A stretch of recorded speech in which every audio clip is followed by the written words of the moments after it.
thơm á bông bịch bao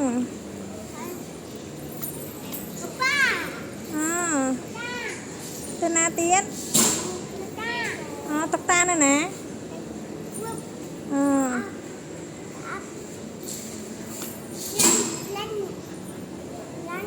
lạnh nhá lạnh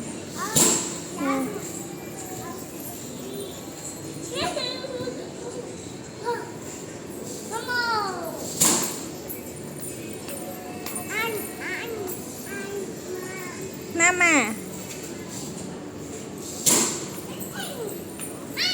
cha cha